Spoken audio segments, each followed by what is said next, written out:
Hello all, welcome back to screen space. Finally భయ్య aspirant season 3 అయితే release అయిపోయింది. టోటల్గా 5 ఎపిసోడ్స్ అయితే వచ్చింది.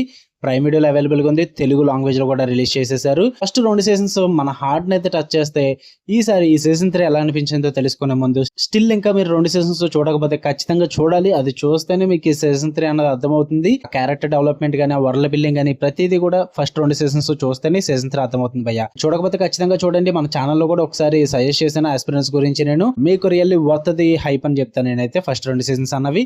మరి ఈ సీజన్ 3 ఎలా ఉందో తెలుసుకునే ముందు మీరు కనుక ఛానల్కి కొత్తగా వచ్చుంటే ఛానల్ ఉన్న కాంటెంట్ ఒకసారి చెక్ చేయండి. నచ్చితే సబ్స్క్రైబ్ చేసుకోండి. చాలా రోజుల తర్వాత సబ్స్క్రైబ్ అడుగుతున్నా. ఈ మధ్యన వీడియోస్ లో అసలు అడగట్లేదు. ఇక సీజన్ 3 మళ్ళీ మన సిగ్నేచర్ డ్యూయల్ టైమ్ లైన్స్ లో అయితే నడుస్తుంది. First past Mukherjee Nagar days నుంచి, అంటే అభిలాష్ ఆల్రెడీ IRS క్రాక్ చేస్తాడు, కానీ IAS కోసం లాస్ట్ అటెంప్ట్ ఇస్తాడు. ఇక్కడ కొత్త ఫ్రెండ్స్, కొత్త rivalries and final attempt pressure ఎలా ఉంటుందో చూపించారు. అండ్ ఇంకా the present the power struggle ఇక్కడే మెయిన్ కథ అయితే ఉంటుంది. DM అభిలాష్ మీద ఒక పెద్ద ఎంక్వైరీ అయితే స్టార్ట్ అవుతుంది.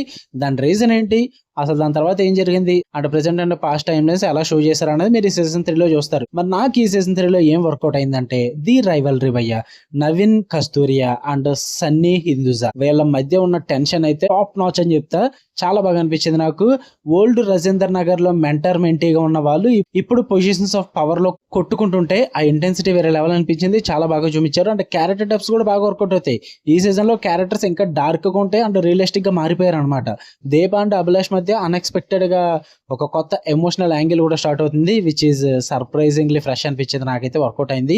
అంటే పేసింగ్ కూడా బాగా అనిపించింది. ఎందుకంటే జస్ట్ 5 ఎపిసోడ్స్, స్టోరీ చాలా ఫాస్ట్ గా వెళ్తుంది. ఎమోషనల్ ప్యాకేజ్ తో పాటు అడ్మినిస్ట్రేటివ్ పాలిటిక్స్ కూడా చాలా గ్రిప్పింగ్ గా చూపించారు. ఫస్ట్ 2 ఎపిసోడ్స్ చూస్తేనే మీకు అర్థమైపోద్ది ఇది కంప్లీట్లీ హుక్ అయ్యే సిరీస్ అని చెప్పేసి. సో వీటి పరంగా వర్కౌట్ అయింది. అండ్ టెక్నికల్లీ విజువల్లీ కూడా చూడడానికి బాగుంది. డ్రామా వైజ్ కూడా బాగా అనిపించింది. పర్ఫార్మెన్సెస్ అందరూ బాగా చేశారు. ఇక నెగిటివ్స్ విషయానికి వచ్చేస్తే ది క్లైమాక్స్ భయ్య. క్లైమాక్స్ నాకు వర్కౌట్ అవ్వలేదు. ఇక్కడే చాలా డిసప్పాయింట్ అవుతారు అనుకుంటున్నాను. నేనైతే డిసప్పాయింట్ అయ్యా. ఎందుకంటే షో ఎండింగ్ వచ్చేసరికి ఇది ఒక గ్రౌండెడ్ UPSC డ్రామా నుంచి కొంచెం క్రైమ్ డ్రామా జోన్ లోకి అయితే వెళ్ళిపోయింది. మేకర్స్ నెక్స్ట్ సీజన్ కోసం చాలా ఓవర్ కాన్ఫిడెంట్ గా స్టోరీని అయితే స్ట్రెచ్ చేసి ఒక అన్నెసరీ క్లిఫ్ హ్యాంగర్ అయితే పెట్టారు. నాకు అది అసలు వర్కౌట్ అవ్వలేదు. నేను కొంచెం మిస్ అయ్యాను భయ్య. లైక్ ది ఇన్నోసెన్స్ అన్నది మిస్ అయ్యా. సీజన్ 1 లో ఉన్న ప్యూర్ ఫ్రెండ్షిప్ వైబ్ గానీ, ఆ ప్యూర్ డ్రామా గానీ ఇక్కడ కంప్లీట్లీ మిస్ అయిపోతుంది. ఇట్స్ లైక్ హెవీ అనిపిస్తుంది, స్ట్రెస్ఫుల్ అనిపించింది నాకు. ఆ ట్రామా అయితే క్రియేట్ చేశారన్నమాట ఆ ఫ్రెండ్స్ మధ్య. అది నాకు అసలు వర్కౌట్ అవ్వలేదు. అదే బిగ్గెస్ట్ ప్రాబ్లం ఈ సిరీస్ కి.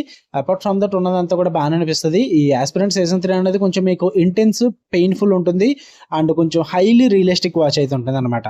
మీకు administrative politics, heavy character clashes and gripping drama ఇష్టమైతే డెఫినెట్లీ బింజ్ వాచ్ చేస్తారు. ఖచ్చితంగా ట్రై చేయండి.